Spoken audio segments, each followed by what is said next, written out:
10, 9, 8 ಆ ಸಾಧನದ ಮೇಲಿದ್ದ ಸಂಖ್ಯೆಗಳು ನಿಧಾನವಾಗಿ ಕಡಿಮೆಯಾಗುತ್ತಿದ್ದವು. ಸಾನ್ವಿಯ ಉಸಿರು ನಿಂತಂತಾಯಿತು.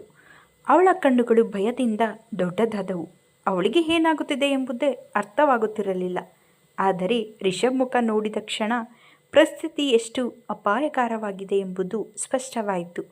ಅವನ ಮುಖದಲ್ಲಿ ಇದ್ದ ಆ ತೀವ್ರತೆ ಅವಳು ಹಿಂದೆಂದೂ ನೋಡಿರಲಿಲ್ಲ. ಸಾನ್ವಿ, ಓಡು! ರಿಷಬ್ ಅವಳ ಕೈ ಹಿಡಿದು ಬಲವಾಗಿ ಎಳೆದ. ಇಬ್ಬರೂ ಕೊಠಡಿಯಿಂದ ಹೊರಗೆ ಓಡತೊಡಗಿದರು. ಉದ್ದವಾದ ದಾರಿಯಲ್ಲಿ ಅವರ ಹೆಜ್ಜೆಗಳ ಸದ್ದು ಪ್ರತಿಧ್ವನಿಸುತ್ತಿದ್ದವು. 6, 5, 4 ಸಾನ್ವಿಯ ಹೃದಯ ಎದೆಯಿಂದ ಹೊರಗೆ ಬಂದಂತಾಗಿತ್ತು. ಅವಳು ಓಡುತ್ತಿದ್ದಳು, ಆದರೆ ಭಯದಿಂದ ಅವಳ ಕಾಲುಗಳು ನಡುಗುತ್ತಿದ್ದವು. ಹಠಾತ್ತನೆ ಅವಳ ಕಾಲು ಕಾರ್ಪೆಟ್ಗೆ ಸಿಕ್ಕಿ ಮುಂದೆ ಜಾರಿದಳು. ಅಯ್ಯೋ! ಅವಳು ಕೆಳಗೆ ಬೀಳಲಿದ್ದ ಕ್ಷಣದಲ್ಲಿ ರಿಷಬ್ ಅವಳನ್ನು ಹಿಡಿದುಕೊಂಡ. ಜಾಗ್ರತೆ! ಅವನ ಧ್ವನಿಯಲ್ಲಿ ಕೋಪ ಇರಲಿಲ್ಲ, ಆತಂಕ ಮಾತ್ರ ಇತ್ತು. ಅವಳಿಗೆ ಏನಾದರೂ ಆಗಬಹುದೆಂಬ ಆತಂಕ. 3, 2, 1 ರಿಷಬ್ ಅವಳನ್ನು ತನ್ನ ಎದೆಗೆ ಬಿಗಿಯಾಗಿ ಅಪ್ಪಿಕೊಂಡು ನೆಲಕ್ಕೆ ಬಿದ್ದ. ಅದೇ ಕ್ಷಣದಲ್ಲಿ ಭಾರೀ ಸ್ಫೋಟದ ಶಬ್ದ ಕೇಳಿಸಿತು. ಡಮ್! ಇಡೀ ಕಟ್ಟಡವೇ ನಡುಗಿದಂತೆ ಆಯಿತು. ಗಾಜುಗಳು ಒಡೆಯುವ ಶಬ್ದ, ಹೊಗೆ, ಧೂಳು, ಬೆಂಕಿಯ ಕಿಡಿಗಳು ಎಲ್ಲವೂ ಒಂದೇ ಕ್ಷಣದಲ್ಲಿ ಸಂಭವಿಸಿತು. ಕೆಲವು ಕ್ಷಣಗಳು ಸಾನ್ವಿಗೆ ಏನೂ ಕೇಳಿಸಲಿಲ್ಲ. ಅವಳ ಕಿವಿಗಳಲ್ಲಿ ಕೇವಲ ಸಣ್ಣ ಗಿಜಿಗಿಟ್ಟುವ ಶಬ್ದ ಮಾತ್ರ. ಅವಳು ನಿಧಾನವಾಗಿ ಕಣ್ತೆರೆದಳು. ಸುತ್ತಲೂ ಹೊಗೆ ತುಂಬಿಕೊಂಡಿತ್ತು.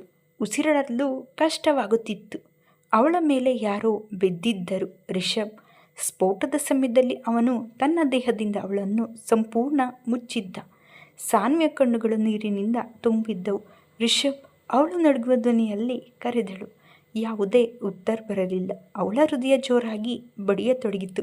ರಿಷಬ್! ಈ ಬಾರಿ ಅವಳು ಜೋರಾಗಿ ಕರೆದಳು. ನಿಧಾನವಾಗಿ ಅವನು ಕಣ್ತೆರೆದ. ನಾನು ಇದ್ದೀನಿ. ಆ ಮಾತು ಕೇಳಿದ ಕ್ಷಣ ಸಾನ್ವಿಯ ಕಣ್ಣೀರು ಧಾರಾಕಾರವಾಗಿ ಹರಿಯತೊಡಗಿತ್ತು. ನೀವು ಎದುರಿಸಿದ್ರಿ, ಅವಳು ಅಳುತ್ತಾ ಹೇಳಿದಳು. ರಿಷಬ್ ಅವಳ ಮುಖ ನೋಡಿದ. ಅವಳ ಕಣ್ಣೀರನ್ನು ನೋಡಿದಾಗ ಅವನ ಹೃದಯ ವಿಚಿತ್ರವಾಗಿ ಮೃದುವಾಯಿತು. ಇಷ್ಟೊಂದು ಭಯ ಅವನಿಗಾಗಿ ಯಾರಾದರೂ ಅನುಭವಿಸುತ್ತಾರೆ ಎಂದು ಅವನು ಎಂದೂ ಯೋಚಿಸಿರಲಿಲ್ಲ. ಅಷ್ಟರಲ್ಲಿ ಭದ್ರತಾ ಸಿಬ್ಬಂದಿ ಓಡುತ್ತಾ ಬಂದರು. ಸರ್, ನಿಮಗೇನೂ ಆಗಿಲ್ಲ ತಾನೇ? ರಿಷಬ್ ನಿಧಾನವಾಗಿ ಎದ್ದು ನಿಂತ. ಅವನ ಕೈಗೆ ಸಣ್ಣ ಗಾಯವಾಗಿತ್ತು, ರಕ್ತ ಹರಿಯುತ್ತಿತ್ತು. ಸಾನ್ವಿ ಅದನ್ನು ನೋಡಿದ ಕ್ಷಣ ಬೆಚ್ಚಿಬಿದ್ದಳು. ರಕ್ತ! ಅವಳು ತಕ್ಷಣ ಅವನ ಕೈ ಹಿಡಿದಳು. ಅವಳ ಮುಖದಲ್ಲಿ ಸ್ಪಷ್ಟವಾದ ಕಳವಳ ಕಾಣಿಸುತ್ತಿತ್ತು. ರಿಷಬ್ ಅವಳನ್ನೇ ನೋಡುತ್ತಿದ್ದ. ಆ ಕ್ಷಣದಲ್ಲಿ ಸುತ್ತಲೂ ಎಷ್ಟೇ ಗೊಂದಲ ಇದ್ದರೂ ಅವನ ಗಮನ ಸಂಪೂರ್ಣ ಅವಳ ಮೇಲೆಯೇ ಇತ್ತು. ನನಗೆ ಏನೂ ಆಗಲ್ಲ, ಅವನು ನಿಧಾನವಾಗಿ ಹೇಳಿದ. ಸುಳ್ಳು! ಸಾನ್ವಿ ಕೋಪದಿಂದ ಹೇಳಿದಳು. ಕೈಯಲ್ಲಿ ರಕ್ತ ಬರುತ್ತಿದೆ. ಅವಳ ಕಣ್ಣುಗಳಲ್ಲಿ ನೀರು ತುಂಬಿತ್ತು. ರಿಷಬ್ ತುಟಿಗಳ ಮೇಲೆ ಸಣ್ಣ ನಗು ಮೂಡಿತು. ಅವಳ ಕಾಳಜಿ ಅವನ ಮನಸ್ಸನ್ನು ವಿಚಿತ್ರವಾಗಿ ಸ್ಪರ್ಶಿಸುತ್ತಿತ್ತು. ಅಷ್ಟರಲ್ಲಿ ರೋಹಿತ್ ಅಲ್ಲಿಗೆ ಓಡುತ್ತಾ ಬಂದ. ಅವನ ಮುಖದಲ್ಲಿ ಆತಂಕ ಸ್ಪಷ್ಟವಾಗಿತ್ತು. ಸರ್, ಇದು ಸಾಮಾನ್ಯ ಕಳ್ಳತನ ಅಲ್ಲ. ರಿಷಬ್ ಮುಖ ಗಂಭೀರವಾಯಿತು. ಅಂದರೆ ಯಾರೋ ಉದ್ದೇಶಪೂರ್ವಕವಾಗಿ ನಿಮ್ಮನ್ನು ಕೊಲ್ಲಲು ಪ್ರಯತ್ನ ಮಾಡಿದ್ದಾರೆ. ಆ ಮಾತು ಕೇಳಿದ ಕ್ಷಣ ಸಾನ್ವಿಯ ಮುಖ ಬಿಳಿಯಾಯಿತು. ಅವಳು ನಿಧಾನವಾಗಿ ರಿಷಬ್ ಕಡೆ ನೋಡಿದಳು. ಅವನನ್ನು ಕೊಲ್ಲಲು? ಅವಳ ಕೈಗಳು ತಣ್ಣಗಾದವು. ಹಠಾತ್ತನೆ ಅವಳಿಗೆ ಅರ್ಥವಾಯಿತು. ರಿಷಬ್ ಬದುಕುತ್ತಿರುವ ಜಗತ್ತು ಎಷ್ಟು ಅಪಾಯಕಾರಿಯಾಗಿದೆ ಎಂಬುದು. ರೋಹಿತ್ ಮತ್ತೊಂದು ಕಡಗವನ್ನು ರಿಷಬ್ ಕೈಗೆ ಕೊಟ್ಟ. ಇದು ಸ್ಫೋಟವಾದ ಕೊಠಡಿಯಿಂದ ಸಿಕ್ಕಿದೆ. ರಿಷಬ್ ಅದನ್ನು ತೆರೆದ. ಒಳಗಿದ್ದ ಒಂದು ಫೋಟೋ ಕೆಳಗೆ ಜಾರಿ ಬಿತ್ತು. ಸಾನ್ವಿ ಅದನ್ನು ನೋಡಿದ ಕ್ಷಣ ಬೆಚ್ಚಿಬಿದ್ದಳು. ಅದು ಅವಳ ಫೋಟೋ. ಆದರೆ ಅದು ಇತ್ತೀಚಿನದು ಅಲ್ಲ. ಅವಳು ಕಾಲೇಜಿನ ಮೊದಲ ವರ್ಷದ ವಿದ್ಯಾರ್ಥಿನಿಯಾಗಿದ್ದಾಗ ತೆಗೆದ ಫೋಟೋ. ಅವಳಿಗೂ ನೆನಪಿಲ್ಲದಷ್ಟು ಹಳೆಯದು. ಇದು ಇಲ್ಲೇ ಹೇಗೆ ಬಂತು? ಅವಳು ಆಶ್ಚರ್ಯದಿಂದ ಕೇಳಿದಳು. ರೋಹಿತ್ ಉತ್ತರ ಕೊಡಲಿಲ್ಲ. ರಿಷಬ್ ಕೂಡ ಮೌನವಾಗಿದ್ದ. ಏಕೆಂದರೆ ಆ ಫೋಟೋದ ಹಿಂಭಾಗದಲ್ಲಿ ಒಂದು ವಾಕ್ಯ ಬರೆಯಲಾಗಿತ್ತು. ಈ ಬಾರಿ ತಪ್ಪಿಸಿಕೊಂಡಿರಿ, ಮುಂದಿನ ಬಾರಿ ಅಲ್ಲ. ಸಾನ್ವಿಯ ಹೃದಯ ಬಡಿತ ಕ್ಷಣಕಾಲ ನಿಂತಂತಾಯಿತು. ಅವಳ ಕಣ್ಣುಗಳು ಭಯದಿಂದ ವಿಸ್ತರಿಸಿದವು. ಯಾರು ಈ ಕೆಲಸ ಮಾಡುತ್ತಿದ್ದಾರೆ? ಏಕೆ ಮಾಡುತ್ತಿದ್ದಾರೆ? ಅವರ ಗುರಿ ರಿಷಬ್ ಮಾತ್ರವಾ? ಅಥವಾ ತಾನು ಕೂಡ ಇದರಲ್ಲಿ ಸಿಲುಕಿಕೊಂಡಿದ್ದಾಳ? ರಿಷಬ್ ಆ ಕಾಗದವನ್ನು ಬಿಗಿಯಾಗಿ ಮುಷ್ಟಿಯಲ್ಲಿ ಹಿಡಿದ. ಅವನ ಕಣ್ಣುಗಳಲ್ಲಿ ಈಗ ಕೋಪ ಮಾತ್ರ ಇರಲಿಲ್ಲ, ಅಪಾಯಕಾರಿ ನಿರ್ಧಾರವೂ ಇತ್ತು. ಅವನು ಮನಸ್ಸಿನಲ್ಲಿ ಒಂದು ನಿರ್ಧಾರ ಮಾಡಿಕೊಂಡಿದ್ದ. ಯಾರು ಇದನ್ನು ಮಾಡಿದ್ದರೋ ಅವರನ್ನು ಹುಡುಕಿಯೇ ತೀರುತ್ತೇನೆ.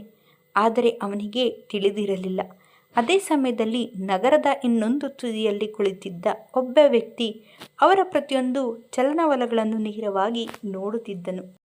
ಅವನ ತುಟಿಗಳ ಮೇಲೆ ವಿಚಿತ್ರ ನಗು ಮೂಡಿತು. ಆಟ ಈಗಷ್ಟೇ ಆರಂಭವಾಗಿದೆ.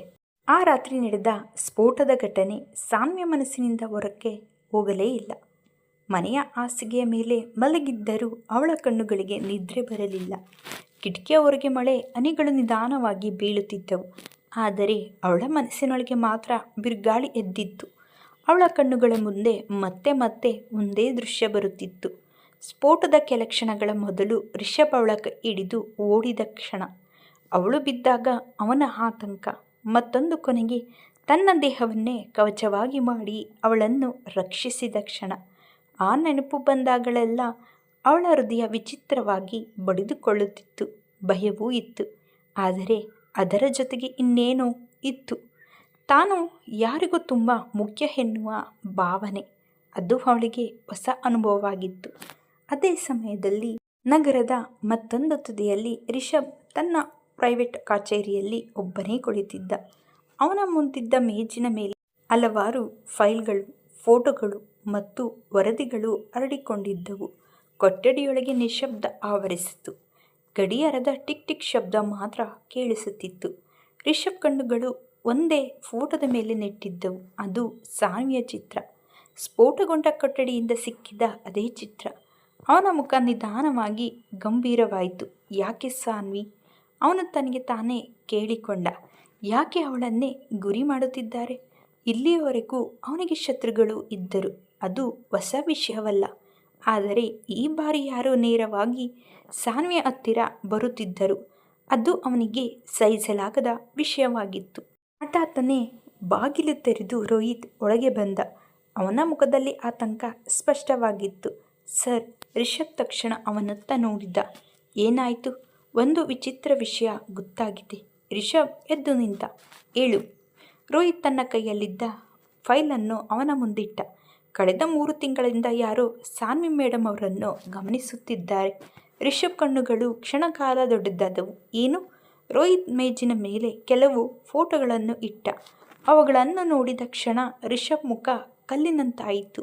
ಸಾನ್ವಿ ಕಾಲೇಜಿಗೆ ಹೋಗುತ್ತಿರುವುದು, ದೇವಾಲಯಕ್ಕೆ ಹೋಗುತ್ತಿರುವುದು, ಸ್ನೇಹಿತರ ಜೊತೆ ಮಾತನಾಡುತ್ತಿರುವುದು, ಮನೆಯ ಮುಂದೆ ನಿಂತಿರುವುದು, ಪ್ರತಿಯೊಂದು ಫೋಟೋ ದೂರದಿಂದ ರಹಸ್ಯವಾಗಿ ತೆಗೆದಂತಿತ್ತು. ಯಾರೋ ಬಹಳ ದಿನಗಳಿಂದ ಅವಳನ್ನು ಹಿಂಬಾಲಿಸುತ್ತಿದ್ದರು. ರಿಷಬ್ ಮುಷ್ಟಿ ಬಿಗಿಯಾಯಿತು. ಅವನ ಕೈಯಲ್ಲಿದ್ದ ನರಗಳು ಸ್ಪಷ್ಟವಾಗಿ ಕಾಣಿಸುತ್ತಿದ್ದವು. ಯಾರು? ಅವನ ಧ್ವನಿ ಅಪಾಯಕರ ರೀತಿಯಲ್ಲಿ ತಣ್ಣಗಿತ್ತು. ಇನ್ನೂ ಗೊತ್ತಾಗಿಲ್ಲ ಸರ್, ರೋಹಿತ್ ನಿಧಾನವಾಗಿ ಹೇಳಿದ. ಆದರೆ ಇದು ಸಾಮಾನ್ಯ ವಿಷಯ ಅಲ್ಲ. ಮುಂದಿನ ದಿನ ಬೆಳಗ್ಗೆ ಸಾನ್ವಿ ಎಂದಿನಂತೆ ದೇವರ ಕೋಣೆಯಲ್ಲಿ ಕುಳಿತಿದ್ದಳು. ಅವಳ ಮುಂದೆ ದೀಪ ಉರಿಯುತ್ತಿತ್ತು. ಅವಳು ಕಣ್ಣು ಮುಚ್ಚಿ ಪ್ರಾರ್ಥಿಸುತ್ತಿದ್ದಳು. ಆದರೆ ಇಂದು ಅವಳ ಮನಸ್ಸು ಏಕಾಗ್ರತೆಯಿಂದಿರಲಿಲ್ಲ, ಏಕೆಂದರೆ ರಿಷಬ್ ಬಗ್ಗೆ ಚಿಂತೆ ಅವಳನ್ನು ಕಾಡುತ್ತಿತ್ತು. ನಿನ್ನೆ ಅವನ ಕೈಗೆ ಗಾಯವಾಗಿದ್ದು, ಅವನು ಸರಿಯಾಗಿ ವಿಶ್ರಾಂತಿ ತೆಗೆದುಕೊಂಡಿದ್ದಾನೋ ಇಲ್ಲವೋ ಗೊತ್ತಿರಲಿಲ್ಲ. ಆ ಯೋಚನೆ ಬಂದಾಗಲೆಲ್ಲ ಅವಳಿಗೆ ಅಶಾಂತಿ ಆಗುತ್ತಿತ್ತು. ಸಾನ್ವಿ, ಲಲಿತಾ ಅವರ ಧ್ವನಿ ಕೇಳಿ ಅವಳು ಕಣ್ತೆರೆದಳು. ಏನಮ್ಮ, ಯಾರೋ ನಿನ್ನನ್ನು ನೋಡಲು ಬಂದಿದ್ದಾರೆ. ಸಾನ್ವಿ ಆಶ್ಚರ್ಯದಿಂದ ಎದ್ದು ನಿಂತಳು. ನನ್ನನ್ನು? ಹೌದು. ಅವಳು ಹಾಲ್ಗೆ ಬಂದ ಕ್ಷಣ ಅಲ್ಲೇ ನಿಂತಿದ್ದ ವ್ಯಕ್ತಿಯನ್ನು ನೋಡಿ ಬೆಚ್ಚಿ ಬಿದ್ದಳು. ರಿಷಬ್. ಆದರೆ ಇಂದು ಅವನು ಸಾಮಾನ್ಯವಾಗಿ ಕಾಣುತ್ತಿರಲಿಲ್ಲ. ಅವನ ಮುಖದಲ್ಲಿ ದಣಿವು ಸ್ಪಷ್ಟವಾಗಿತ್ತು. ಕಣ್ಣುಗಳ ಕೆಳಗೆ ನಿದ್ರಾಹೀನತೆ ಗುರುತುಗಳು ಕಾಣಿಸುತ್ತಿದ್ದವು. ಸಾನ್ವಿಯ ಹೃದಯದಲ್ಲಿ ನೋವು ಮೂಡಿತು. ನೀವು? ರಿಷಬ್ ಸಣ್ಣದಾಗಿ ನಕ್ಕ. ನಿನ್ನನ್ನು ನೋಡಬೇಕು ಅನಿಸಿತು. ಆ ಮಾತು ಕೇಳಿದ ಕ್ಷಣ ಸಾನ್ವಿಯ ಗಲ್ಲಗಳು ಕೆಂಪಾದವು. ಲಲಿತಾ ಮತ್ತು ಪ್ರಸಾದ್ ಒಬ್ಬರ ಮುಖ ನೋಡಿಕೊಂಡರು. ಅವರ ತುಟಿಗಳ ಮೇಲೆ ಸಣ್ಣ ನಗು ಮೂಡಿತು. ಸ್ವಲ್ಪ ಸಮಯದ ನಂತರ ಮನೆಯ ತೋಟದಲ್ಲಿ ಇಬ್ಬರು ಒಬ್ಬರ ಎದುರು ಒಬ್ಬರು ಕುಳಿತಿದ್ದರು. ಬೆಳಗಿನ ತಂಪಾದ ಗಾಳಿ ಬೀಸುತ್ತಿತ್ತು. ಹೂಗಳ ಪರಿಮಳ ಸುತ್ತಲೂ ಹರಡಿತ್ತು. ಆದರೆ ರಿಷಬ್ ಮುಖದಲ್ಲಿ ಇನ್ನೂ ಯೋಚನೆಗಳ ನೆರಳು ಕಾಣಿಸುತ್ತಿತ್ತು. ಸಾನ್ವಿ ಗಮನಿಸಿದಳು. ಏನಾದರೂ ಸಮಸ್ಯೆ ಇದೆಯಾ? ರಿಷಬ್ ಕೆಲ ಕ್ಷಣ ಮೌನವಾಗಿದ್ದ. ನಂತರ ನಿಧಾನವಾಗಿ ಕೇಳಿದ. ನಿನಗೆ ಯಾರಾದರೂ ಪರಿಚಯವಿಲ್ಲದವರು ಹತ್ತಿರ ಬಂದಿದ್ದಾರಾ? ಸಾನ್ವಿ ಆಶ್ಚರ್ಯದಿಂದ ನೋಡಿದಳು. ಇಲ್ಲ, ನಿನ್ನನ್ನು ಫಾಲೋ ಮಾಡಿದ ಹಾಗೆ ಅನಿಸುತ್ತಿದೆಯಾ? ಅವಳು ಯೋಚಿಸಿದಳು. ನಂತರ ನಿಧಾನವಾಗಿ ತಲೆ ಅಲ್ಲಾಡಿಸಿದಳು. ಇಲ್ಲ. ರಿಷಬ್ ಸ್ವಲ್ಪ ನೆಮ್ಮದಿಯ ನಿಟ್ಟುಸಿರು ಬಿಟ್ಟ. ಆದರೆ ಅವನ ಕಣ್ಣುಗಳಲ್ಲಿದ್ದ ಆತಂಕ ಕಡಿಮೆ ಆಗಲಿಲ್ಲ. ಸಾನ್ವಿಗೆ ಅದು ಸ್ಪಷ್ಟವಾಗಿ ಕಾಣಿಸಿತು. ನನಗೆ ಏನಾದರೂ ಹೇಳಬೇಕು ಅಂತ ಇದೆಯಾ? ಅವಳು ನಿಧಾನವಾಗಿ ಕೇಳಿದಳು. ರಿಷಬ್ ಅವಳ ಕಣ್ಣುಗಳಲ್ಲಿ ನೋಡಿದ. ಅವನ ಮನಸ್ಸಿನಲ್ಲಿ 1000 ಯೋಚನೆಗಳು ಓಡುತ್ತಿದ್ದವು. ಸತ್ಯ ಹೇಳಬೇಕಾ ಅಥವಾ ಅವಳನ್ನು ಈ ಎಲ್ಲ ಗೊಂದಲಗಳಿಂದ ದೂರ ಇಡಬೇಕಾ? ಕೊನೆಗೆ ಅವನ ಮೌನವಾಗಿರಲು ನಿರ್ಧರಿಸಿದ. ಏನಿಲ್ಲ, ಆದರೆ ಸಾನ್ವಿಗೆ ಅವನ ಸುಳ್ಳು ಹೇಳುತ್ತಿದ್ದಾನೆ ಎನ್ನುವುದು ಗೊತ್ತಾಯಿತು. ಅಷ್ಟರಲ್ಲಿ ತೋಟದ ಹೊರಗಿದ್ದ ರಸ್ತೆಯಲ್ಲಿ ಒಂದು ಕಪ್ಪು ಬಣ್ಣದ ಕಾರು ನಿಧಾನವಾಗಿ ನಿಂತಿತ್ತು. ಕಾರು ಒಳಗೆ ಕುಳಿತಿದ್ದ ವ್ಯಕ್ತಿ ದೂರದರ್ಶಕದ ಮೂಲಕ ಮನೆಯತ್ತ ನೋಡುತ್ತಿದ್ದ. ಅವನ ಮುಖ ಸ್ಪಷ್ಟವಾಗಿ ಕಾಣುತ್ತಿರಲಿಲ್ಲ, ಆದರೆ ಅವನ ಕಣ್ಣುಗಳು ಸಾನ್ವಿಯ ಮೇಲೆ ನೆಟ್ಟಿದ್ದವು. ಅವನು ನಿಧಾನವಾಗಿ ತನ್ನ ಮೊಬೈಲ್ ತೆಗೆದುಕೊಂಡ ಒಂದು ಫೋಟೋ ತೆಗೆದ. ಸಾನ್ವಿ ಮತ್ತು ರಿಷಬ್ ಒಟ್ಟಿಗೆ ಕುಳಿತಿದ್ದ ದೃಶ್ಯ. ನಂತರ ಯಾರಿಗೋ ಕಳುಹಿಸಿದ. ಕೆಲವೇ ಕ್ಷಣಗಳಲ್ಲಿ ಉತ್ತರ ಬಂತು. ಇನ್ನೂ ಸ್ವಲ್ಪ ಸಮಯ ಕಾಯಿರಿ. ಆ ವ್ಯಕ್ತಿಯ ತುಟಿಗಳ ಮೇಲೆ ವಿಚಿತ್ರ ನಗು ಮೂಡಿತು. ಇತ್ತ ಸಾನ್ವಿಗೆ ಹಠಾತ್ತನೆ ಏನೋ ಅಸ್ವಸ್ಥ ಭಾವನೆ ಮೂಡಿತು. ಯಾರೋ ತನ್ನನ್ನು ನೋಡುತ್ತಿದ್ದಾರೆ ಎನ್ನುವ ಭಾವನೆ. ಅವಳು ತಕ್ಷಣ ಸುತ್ತಲೂ ನೋಡಿದಳು. ಯಾರೂ ಕಾಣಿಸಲಿಲ್ಲ. ಆದರೂ ಅವಳ ಹೃದಯದ ಬಡಿತ ವೇಗವಾಯಿತು. ರಿಷಬ್ ಅದನ್ನು ಗಮನಿಸಿದ. ಏನಾಯಿತು? ಗೊತ್ತಿಲ್ಲ, ಅವಳು ನಿಧಾನವಾಗಿ ಹೇಳಿದಳು. ಯಾರೋ ನನ್ನನ್ನು ನೋಡುತ್ತಿದ್ದಾರೆ ಅನಿಸುತ್ತಿದೆ. ಆ ಮಾತು ಕೇಳಿದ ಕ್ಷಣ ರಿಷಬ್ ಮುಖ ಗಂಭೀರವಾಯಿತು. ಅವನ ದೃಷ್ಟಿ ತಕ್ಷಣ ರಸ್ತೆಯ ಕಡೆ ತಿರುಗಿತು. ಆದರೆ ಆಗಲೇ ಆ ಕಪ್ಪು ಕಾರು ಅಲ್ಲಿಂದ ಹೊರಟು ಹೋಗಿತ್ತು. ರಿಷಬ್ ಮನಸ್ಸಿನಲ್ಲಿ ಅಪಾಯದ ಗಂಟೆ ಮೊಳಗಿತು. ಏಕೆಂದರೆ ಇದು ಕೇವಲ ಪ್ರಾರಂಭ ಎಂದು ಅವನಿಗೆ ಅನಿಸತೊಡಗಿತು. ಮತ್ತು ಈ ಆಟದ ಹಿಂದೆ ಇರುವ ವ್ಯಕ್ತಿ ಸಾಮಾನ್ಯನಲ್ಲ. ಈ ಕತೆ ಇಷ್ಟವಾಗಿದ್ದಲ್ಲಿ ನಮ್ಮ ಚಾನಲ್ಗೆ ಲೈಕ್ ಮಾಡಿ, ಸಬ್ಸ್ಕ್ರೈಬ್ ಮಾಡಿ. ಧನ್ಯವಾದಗಳು.